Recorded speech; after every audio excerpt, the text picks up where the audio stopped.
Hi there, I'm Celine. My sister got a brand new house for graduation. Me? I got an envelope with her debt inside. But that was just the beginning. They used our childhood home behind my back, erased me from family photos, and called me selfish when I finally spoke up. Ever been the strong one in the family until it cost you everything? You need to hear this story. It doesn't end the way they thought it would. Don't forget to like, subscribe, and hit the bell, because family secrets don't stay buried forever. They celebrated one daughter and cashed in on the other. I remember gripping the steering wheel tighter than I should have. The cool night air filtered through the half-cracked window of my car as I pulled out of the driveway.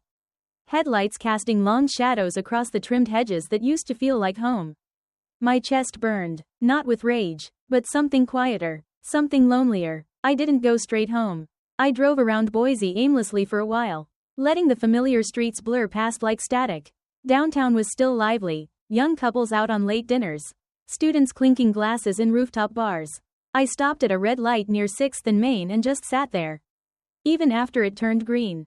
I didn't cry, I just sat. Eventually, I ended up in the parking lot of a 24-hour grocery store. I wasn't hungry, but I walked inside anyway. Wandered the aisles, as if purpose might appear between the cereal boxes. I stood still for a moment in the cleaning supplies aisle and stared at a bottle of Windex until a voice behind me said, "You okay, hun?" It was a store clerk. Middle-aged, tired eyes but kind. I blinked, nodded once, then walked out without buying anything.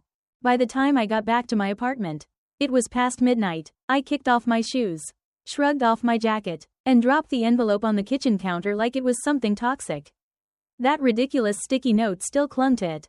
Cheerful in its ignorance, "You've always been the responsible one." They said that like it was a compliment. Like being dependable meant I didn't deserve celebration. Only service. Like I was the utility daughter, the one they could always tap when Lyra failed upward. I changed into my pajamas, then collapsed onto the couch, staring at the ceiling fan whirring gently above. I thought about the way my mother beamed when she announced the house gift. Her eyes had shimmered, her voice had cracked with pride for Lyra. Not for both of us. Not even a mention of me. Just Lyra. And then the envelope. No hug. No, "We're proud of you." Just a spreadsheet of debts and an expectation that I'd pay them off. I guess Mira and Holden figured I'd smile, say, "Of course," and take care of it like always. I reached for my phone and opened a blank notes page. My fingers hovered, then started typing. Asterisk, graduated with honors. Built my business from scratch. Paid my own rent since 19. Never missed a birthday. Never caused a scene. Never asked for anything. But none of that ever counted. Did it? Asterisk. I locked my phone and set it face down. I wasn't angry. I was hollowed out, like someone had quietly unstitched the seams of everything I thought my family was. My doorbell buzzed, suddenly jarring me. I looked at the time, 12 a.m. I peeked through the peephole. No one. But there, resting against the doorframe, was a takeout bag with my name scribbled on the side. Thai food from the place I liked. No note. Lyra. It had to be her. She was the only one who knew I ordered pad see ew when I needed comfort. I didn't touch it. I brought it inside, but I left it sealed on the counter. I didn't owe her comfort. Not tonight. I sat at the kitchen table, flicked on the overhead light, and stared down at that envelope again. The numbers blurred. $48 in total. All in Lyra's name, but they thought my name would clean it up. Just help your sister out a little. That's what Mira had said. Like I was some walking trust fund. I scoffed aloud and muttered, "You've got to be kidding me." Asterisk asterisk before pushing the envelope into a drawer and slamming it shut. I didn't know what I was going to do next. But I knew one thing. If they expected me to go down quietly, they had underestimated the daughter they ignored for far too long. But somehow, I did not go home. Not really. I parked outside, sat in the car until my mother texted me, "Come in." I made breakfast. I stared at the message for a while before I moved. Not because I was touched, but because I was too drained to argue with politeness. I walked up the path slowly, each step heavier than the last. The porch light was still on, though it was already morning. That alone told me how much of the night they'd spent pretending nothing had happened. The front door was unlocked. The scent of pancakes and maple syrup hit me as I stepped inside. I used to love that smell when I was a kid. Now it just made my stomach tighten. Mira looked up from the kitchen island and gave me a wide smile. Like nothing at all was off. "Good morning, sweetheart," she said lightly. "I was hoping you'd come back." I forced a nod and hung my keys on the hook by the door. Everything in the house was just as I remembered it, the neatness. The soft jazz humming in the background. The bowl of fruit that was always more decoration than food. But something was off. Or maybe I was. I didn't feel like I belonged in that chair at the breakfast bar anymore. She set a plate in front of me, stacked high with pancakes, and slid into the seat across from mine, with her mug in hand. "You've always been the strong one. The steady one," she said, sipping her tea, like we were sharing a sweet mother-daughter moment. "We never had to worry about you." I didn't respond. She didn't notice. "Lyra needs this time to feel supported," she went on, reaching for a napkin. "She's never had your independence. You know how emotional she gets. She's not built like you." I stared at my plate. The syrup was beginning to soak through the bottom pancake. But I hadn't touched a bite. I wasn't hungry. I wasn't sure I'd be able to taste anything. Even if I was this supposed to make me feel better? That I was too strong to deserve help? Was I supposed to feel flattered that my self-sufficiency had disqualified me from being celebrated? I nodded slowly, not because I agreed, but because it was easier than opening the floodgates. After breakfast, I stepped outside to the small patio. Pretending I needed air, I leaned on the railing and watched a bird hop across the fence. My fingers tightened around the ceramic mug in my hand. I felt like I was suffocating under all the invisible things they thought I could carry. Lyra crashed the car in high school. I gave up my summer job savings to help pay for repairs. She failed a college class. And I picked up tutoring gigs to help offset her living expenses. I remembered our mom saying back then, "You're so good with money. She's just not like you." No one ever asked how it felt. No one ever thanked me. Now it wasn't about a car or groceries or rent. It was a house.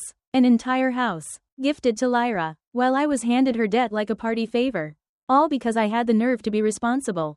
Back inside, I wandered toward the guest bathroom to wash my hands. As I neared the hallway, I heard Myra's voice. She was on the phone. Door cracked just slightly. "She'll be fine," she said with the kind of breezy certainty that only someone without consequences can afford. "She always is. But Lyra needs this. She needs to feel she matters." There was a pause. My mother sighed. "No, I don't think Celine minds. She's never cared about things like this." I didn't move. I didn't breathe. My back pressed against the wall, steadying me. That was it. That was the story they told themselves to sleep at night. That I was immune to being overlooked. That because I didn't scream or break things or cry on cue. I didn't feel. I wasn't crying now either. But something inside me had shifted. Like the first groan of a frozen lake about to crack. Later that night, I lay in the guest room staring at the ceiling fan. The room still had the old bookshelf I used as a teenager. The one with my initials carved into the corner of the wood, a relic of someone who once thought effort was enough to be noticed. Maybe that was the problem. Maybe I'd spent my whole life thinking if I kept being good, kept being helpful, they'd eventually see me, but they didn't want to see me. They wanted someone they didn't have to worry about. Someone who would smile and say, "I understand," while they gave the world to someone else. And maybe, just maybe, I'd been letting them. Why is it always me? Why is my success treated like a cushion instead of an accomplishment? The question looped in my mind as I rinsed out my coffee mug and stared blankly at the kitchen sink. I hadn't slept much, but I'd stopped expecting rest to come easy in this house. Every room carried a weight. A quiet reminder that I was the reliable one. And in this family, reliable meant invisible. I skipped breakfast. I didn't want another plate of sugar-laced affection, followed by more rationalizations about why I didn't need to be seen, heard, or celebrated. Instead, I texted Aunt Talia, "Can we meet? Just the two of us. I need a little air." Her reply came almost instantly, "Of course. The cafe on Vista. I'll be there by mid-afternoon." I was sitting across from her at a small table, tucked near the back of a quiet cafe in Boise. The kind of place where no one asked questions and the coffee came strong and cheap. Talia looked up from her tea as I walked in, her brow knit in that signature maternal worry that always made me feel like I still mattered to someone. "I was hoping you'd reach out," she said gently, patting the seat across from her. "You okay?" I didn't answer right away. I wasn't even sure how to describe the ache I carried. I just sat down, let the warmth of the mug in my hands distract me, and nodded. Talia didn't push. She never did. She just waited, sipping slowly, giving me the room to speak. But then she leaned in slightly, her voice lowering. "I wanted to ask you something. But only if you're ready." I met her eyes. "Go ahead." She hesitated. "Did you really tell Mira and Holden that you were planning to move out of state?" My spine straightened like a pulled wire. What? Talia looked surprised at my reaction. They told me you were leaving Boise. That you didn't want to live near them anymore. That's why, supposedly, they felt better giving Lyra the house. The air between us went still. I never said that, I said flatly. Not once. I thought it sounded off. Talia said quietly, I know you've always talked about putting down roots here. Buying something local, even looking into investment properties. The words rattled inside me like a shaken snow globe. So that was it. That's how they justified the decision. It wasn't just favoritism, it was fiction, asterisk. I tried to process it. But something sharper than confusion cut through me. Betrayal. I knew Lyra could be selfish. Manipulative when it suited her. But this was deliberate. This wasn't just getting more help. It was stepping over me with a smile and a story. And they believed her without question. I didn't know, Talia said gently, seeing my silence. I thought you did. I thought you'd changed your mind and just hadn't told me yet. I shook my head slowly. Setting down my coffee, my hands were trembling. Flashbacks started to creep in. Quiet moments I'd buried under years of rationalizations. Lyra totaling her car's senior year. And my parents quietly asking if I could lend her the money to help with repairs. I drained my savings without a second thought. I was 19, turning down a career-launching internship in Portland because someone needed to watch Lyra's kids for a week. Just until things settled down. Spending Christmas alone in a studio apartment while the family took Lyra and her boyfriend to Aspen. Mira had texted me, you understand, right? She's had such a hard year. Always a reason, always an excuse, and always at my expense. I had built a life out of being available for favors, for silence, for sacrifice, but never for celebration. I looked back at Talia. She lied, I said, my voice barely above a whisper. And they believed her. Her expression softened. Celine, I'm so sorry. I nodded, swallowing back the rise in my throat. But it wasn't grief that bloomed inside me this time. It was something darker, sharper. When we parted ways, I told her I needed to walk. The sky had turned pale gray. A soft drizzle starting to fall. I didn't mind. The cold rain matched the strange clarity setting in. Each step home felt heavier. Like I was shedding illusions with every block. I wasn't just hurt. I was furious. Not the screaming kind. The quiet, calculating kind. The kind that plans. The kind that remembers. My sister lied. My parents didn't ask. And I let it happen over and over again. But something had changed now. I unlocked my apartment door. Tossed my wet jacket on the back of a chair. And stared at the unopened envelope. Still sitting in the kitchen drawer. Lyra's debt. My burden. Not anymore. Asterisk. Dash dash dash. Mira had texted 2 days after the party. Inviting us all to dinner. She called it a little family reset. I didn't reply at first. I wasn't ready. But something inside me knew I had to go. Not to pretend everything was fine. But because I needed to stop pretending it didn't matter. By 6:30, I pulled into the driveway. The sky was streaked in faded lavender. The last hints of daylight casting long shadows on the front lawn. From outside, the house looked peaceful, almost picturesque, but I knew what waited inside wasn't peace.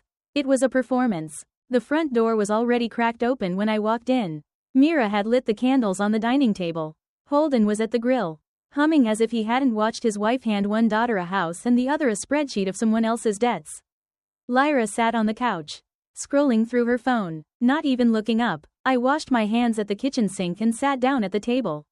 My heart beat slow but heavy. The plates were already set: salmon, roasted potatoes, salad dressed in that lemon vinaigrette my mom always made when she wanted to impress someone. It all looked normal, too normal, and I was done with normal, asterisk. Halfway through the meal, as Mira reached across the table to pour more wine into Lyra's glass. I said it, I want to know why my success is always treated like an obligation. Silence. Mira blinked, wine still mid-pour. Excuse me? I kept my voice steady. Why does everything I earn come with a bill? Why'd I work hard, save, build a business, and somehow it just makes me the automatic safety net? Mira placed the bottle down.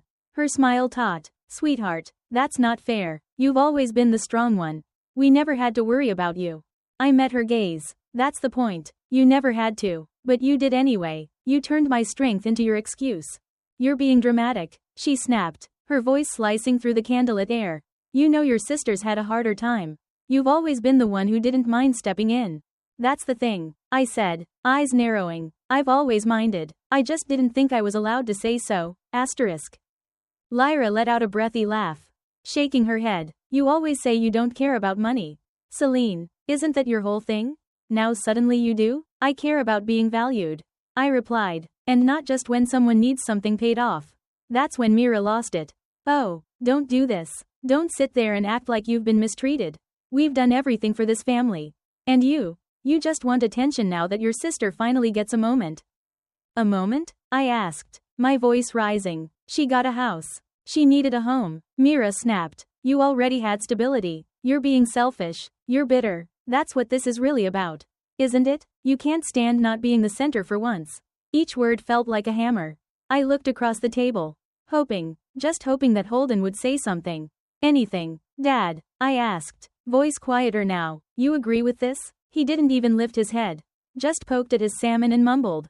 Your mom means well. Let's not fight. That was it. That was all he had. No defense. No support. Just avoidance. Served cold on a dinner plate.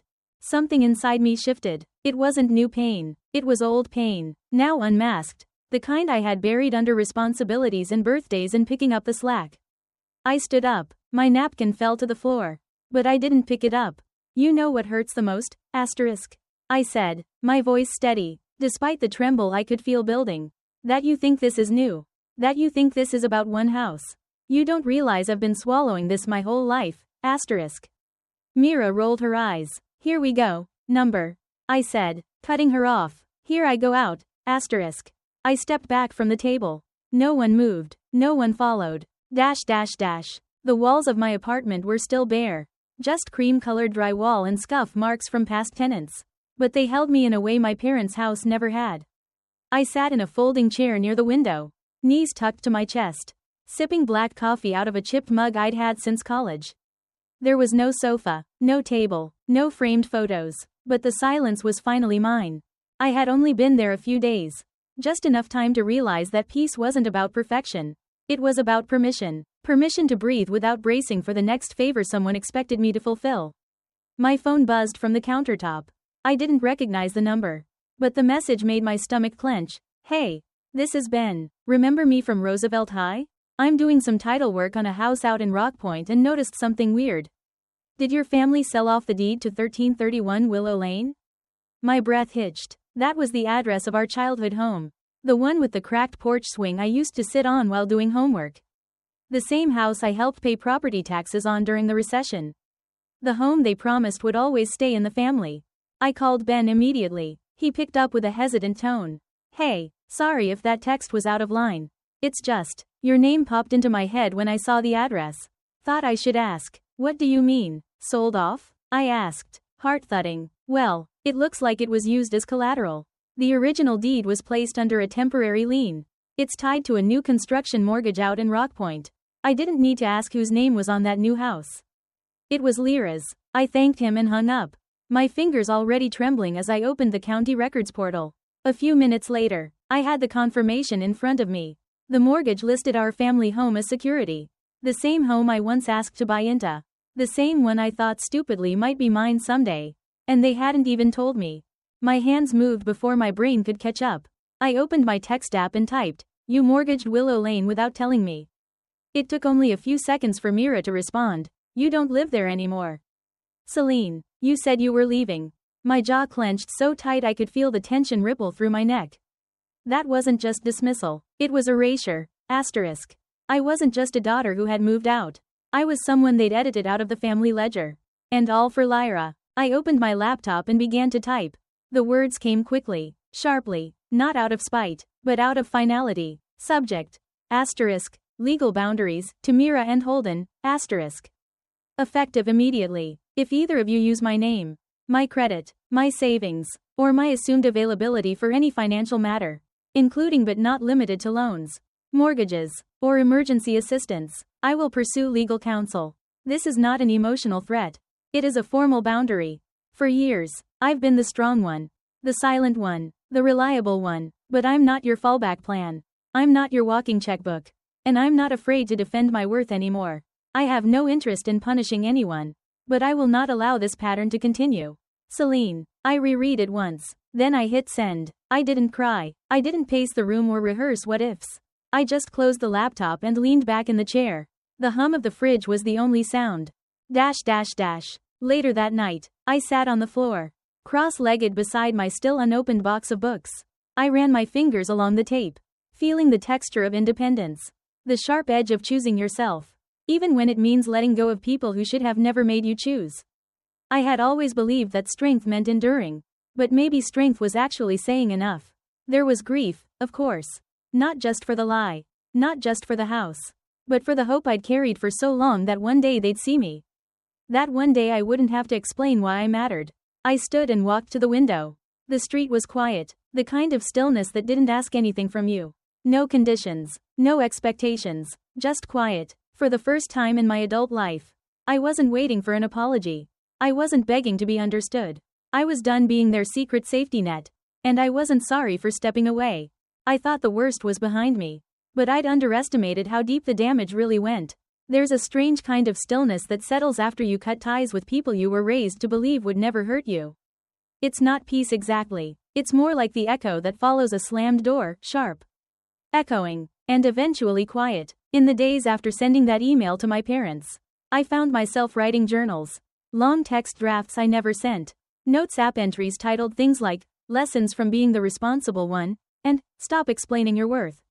Sometimes I posted fragments online anonymously, not for attention, but because I needed the words to live somewhere outside my body. The silence was too heavy otherwise. One of the posts caught traction. Hundreds of likes, dozens of comments, strangers telling me, "I feel this. I've lived this. Thank you." It was the first time in weeks I didn't feel crazy. Then Talia texted, "Your mom just told me to stay out of it." Then she hung up on me. I froze, rereading her words. I called immediately, straight to voicemail. Later that evening, while scrolling, I saw Myra's latest Facebook status, a public post. No names mentioned, but the message was unmistakable. Asterisk. Some people poison the well just because they weren't invited to drink from it. Asterisk. The caption read, "Let's not confuse bitterness with bravery." I felt something inside me calcify. So that was it. Aunt Talia, who had only ever been kind, who had offered nothing more than empathy, was now exiled too. It clicked suddenly and completely. Mira didn't manage conflict. She eliminated it. Anyone who deviated from her narrative was cast out. First me, now Talia. I updated my anonymous post. Asterisk. If someone cuts you off for telling the truth, they were never listening in the first place. Asterisk. The comments flooded in again. People sharing stories of family members rewriting reality to protect their image. And I wasn't surprised. Control doesn't always come in the form of screaming matches or slammed fists. Sometimes it looks like carefully edited silence. Dash dash dash. The next day, I was making tea when my phone buzzed with a name I hadn't seen in a while, Lyra. I stared at it for a while before I opened it. Her message wasn't long, but it was unexpected. I didn't ask them to do all this. I just didn't know how to say no. A moment later, another one came through. "I'm not the favorite. Celine, I'm just the excuse." I read it once, then twice, then again. My first instinct was disbelief. But it wasn't anger this time. Something softer, more complicated settled in, because I recognized that feeling. We'd both been twisted into roles we never chose. Me, the capable one who didn't need anything. Her, the fragile one whose needs justified everything. I didn't respond right away. I didn't know what to say. Lyra wasn't blameless, but she was also caught in something bigger than us both. That didn't erase what she did, or what she benefited from, but it explained why she never stopped it. Maybe she thought if she didn't ask for the house, it wasn't her responsibility. Maybe I had done the same, pretending that if I didn't resist, I couldn't be blamed for the silence. I set my phone down and stared out the window. It wasn't forgiveness I felt. Not yet, but I didn't hate her. And that surprised me more than anything. I'd drawn a line in the sand and I wasn't stepping back. But for the first time, I wasn't focused on punishing anyone. I didn't want revenge. I didn't want them to hurt. I just wanted to stop hurting. Asterisk. Maybe that was the real rebellion in families like mine, not breaking the silence with anger, but with truth. The front yard looked the same, neatly mowed grass, the lavender bush trimmed back, wind chimes still hanging from the porch. But the silence behind the front door felt heavier than usual. I stepped out of my car and walked toward the house slowly, as if it might vanish if I moved too quickly. My key still fit, the lock turned with a soft click. And I stepped inside. No one was home. Mira and Holden must have been out. Lyra too. I hadn't planned it that way. But I wasn't sorry either. I hadn't come to fight. I came to collect the last few things I'd left behind, a box of old books. My guitar, a coat I hadn't needed during summer but didn't want to lose to winter's indifference. The scent of lemon cleaner still lingered. That used to mean safety. Warmth. Mom cleaned today, now it smelled sterile, like something polished too hard to cover what's rotting underneath. I crossed the hall toward the living room. Out of habit more than intent. That's when I saw it. The photo wall. It had been the same for as long as I could remember. Framed family portraits in staggered rows. Thanksgivings, Christmas mornings, school plays, graduations, my 5th grade spelling bee, Lyra's first dance recital, even that beach trip where I got stung by a jellyfish and Dad accidentally captured the exact moment I screamed. It had always been messy, but real, lived in. Now, it was curated. At first, I didn't understand what was wrong. The lighting was new, the frames matched, the layout was symmetrical. Then it hit me. I was gone. Every photo that had once featured me had either been replaced or cropped. One after another, snapshots of a revised history. There was a new picture of Lyra in front of her house. Smiling, holding a key with Mira and Holden beaming behind her. A recent Christmas portrait I remembered clearly. I had been in the center, arms around both parents. Now it was just the 3 of them. Cropped cleanly, perfectly. Even my high school graduation picture. Gone. I felt my fingers curl slowly. Then relax. I stepped closer and stared at the wall. This wasn't forgetfulness. This wasn't accidental. This was a rewrite. Asterisk. They hadn't just cut me out emotionally. They were erasing proof I'd ever been part of this family at all. I didn't cry. My jaw clenched. But my eyes stayed dry. I reached up and carefully removed one frame. Then another, and another. I didn't break them, didn't throw them, just took them down quietly, deliberately, and stacked them in a neat pile on the carpet. I turned each one face down, like closing the eyes of something long dead. Then I stood in the doorway for one last moment and whispered under my breath. If I'm not in the story, I'm not staying in the room. Asterisk. I walked out without looking back. I didn't take the box of books. I didn't grab my coat. I left everything physical, because what needed to be carried wasn't something that fit in a box.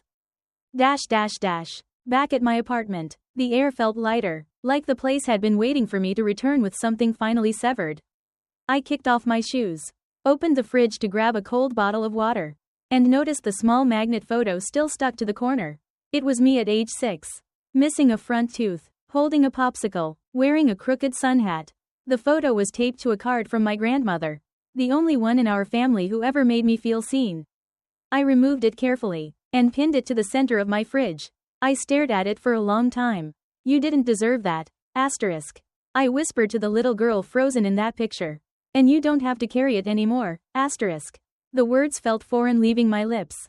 Not weak, not angry, just truthful, like something overdue. For the rest of the evening, I didn't check my phone. I didn't scroll social media.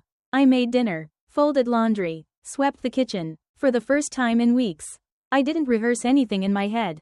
I knew exactly what needed to be said. But I was going to say it on my terms. Not in their kitchen, not under their roof. I had my own roof now, my own voice, and they were going to hear it. It sat on my kitchen table like a brick, heavier than the weight it carried. There was no return address, no personal note on the front, just my name written in Myra's tidy cursive. I ran my fingers over the crease, then opened it slowly, like peeling back something I wasn't sure I wanted to see. The handwriting was familiar. The words were not. We've decided to sign the new house over to you. If you want it, it's yours. We just want you to come home. Asterisk. It was the kind of thing I once would have cried over. Not now, not anymore. I stared at the letter for a long time. Not because I was moved, but because I was stunned by how they still didn't get it. After everything that had happened, they were offering me a house like it was a bandage. Like a deed could make me forget the years I spent being their emotional punching bag. Their backup plan, their silent supporter. They thought this was about real estate, about financial fairness, about ownership. It wasn't. This had never been about the house. It was about how invisible I'd become to the people who were supposed to know me best. Asterisk. I folded the letter in half, set it on the counter, and walked away. Later that evening, I sat down at my desk and began writing my own letter. No fancy paper, just a regular notepad and a cheap pen. But the words I wrote were anything but ordinary. I don't want the house. Asterisk. I began, not because I'm bitter, but because I no longer want anything that's offered to silence me. Asterisk. I paused, let the pen hover above the page, then continued. You've spent years mistaking my silence for consent, my responsibility for agreement, my absence of need for lack of feeling. I forgive you for not knowing better. But I won't forget how it felt to be forgotten. I don't write with rage. I write with finality. I don't need a place at your table anymore. I built my own, and it's filled with people who see me, not just what I can do for them. I signed my name, folded the paper, and sealed the envelope. No tears, no shaking hands, just breath, steady and sure. On my walk to the mailbox, the air felt cold against my skin, but clean, sharp like truth. I slid the letter in and let it go. Back inside, I made tea and pulled my laptop into my lap. I logged into the anonymous blog where I'd been sharing pieces of this journey, pieces of myself, and began typing my final post. Sometimes healing isn't about fixing what broke. Asterisk. I wrote. It's about realizing the pieces you're trying to glue back together were cutting you all along. Asterisk. I hit publish, not because I needed to be heard, but because I'd already said what mattered to the one person who needed to hear it most, me. That night, as I was brushing my teeth, I caught my reflection and smiled. Not because I was happy, exactly, but because I saw someone strong. Someone who had stopped asking for space in a house that never made room for her.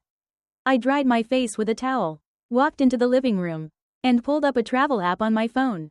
There was a little Airbnb near the Oregon coast I'd bookmarked months ago. Nothing fancy, just a quiet cottage near the water, with foggy mornings and sea breeze afternoons. I booked it for the weekend. Just 2 nights. A reset, not a retreat, not an escape, a choice. Asterisk. And for the first time in my life, the only voice I needed permission from was my own. 2 months later, I found myself reaching for smaller mugs.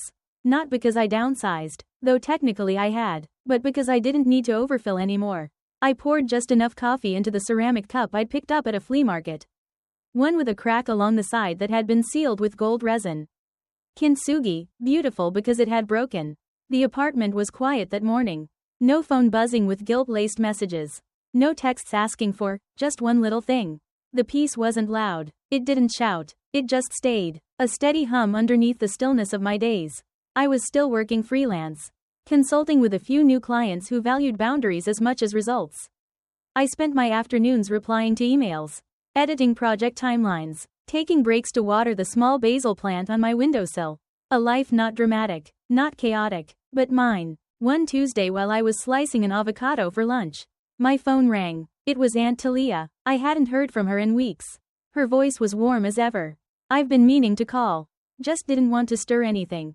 She said gently, then added, Lyra moved out. She's renting a little place closer to the nonprofit she's working at. Says she's paying her own way now. No more favors. I didn't respond right away. Not because I didn't believe it, but because I didn't know how to feel about it. She say why? I finally asked. Talia sighed, said she needed to figure out who she was outside of what they wanted her to be. For a second, I stared at the blank wall in front of me. I thought of all the years I gave up. All the holidays I spent waiting for a version of family that never quite showed up. Some people learn late, but maybe what matters is that they learn at all. After the call, I opened my journal and wrote one line across the top of a blank page. Asterisk. They didn't lose me because I stopped caring. They lost me because they never truly saw me. Asterisk. I sat with it for a while. And for the first time in my life, I didn't follow it up with a but. No excuses. No emotional gymnastics to justify their behavior. Just a quiet acceptance that I could care and still choose to walk away.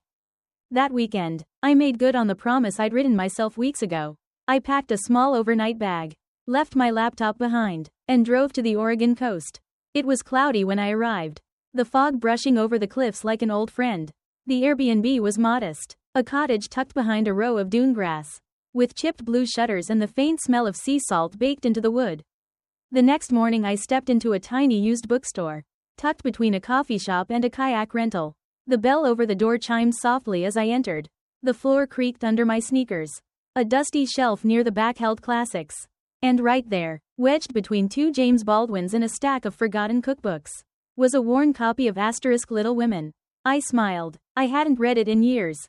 But I remembered how Joe March made me feel, like strength wasn't just loud, but quiet too, like choosing your own path wasn't rebellion, but survival. I bought the book, not for nostalgia, For recognition. Back at the cottage that night, I walked the beach barefoot. The Pacific wind tousling my hair and the surf soaking my rolled-up jeans. I didn't take photos. I didn't need to prove I'd been there. This moment was mine. No applause. No performance. Just the sand beneath me and the sound of something being set free. I stood still for a while, letting the breeze press into my skin. And then I breathed deep. Unapologetic. I didn't win. I didn't lose. I just walked away. And that finally felt enough. Asterisk. Sometimes the deepest kind of healing doesn't come from fixing what's broken, but from walking away with your head held high, knowing you did everything you could. Celine's story reminds us that love without respect isn't love. It's leverage. And being the strong one shouldn't mean being the silent one. Have you ever felt like the one who was always expected to give without question? Let me know in the comments. Your story matters too. And if this resonated with you, don't forget to like, subscribe, and hit the bell icon so you won't miss the next story. Because sometimes, the most powerful thing we can do is choose ourselves.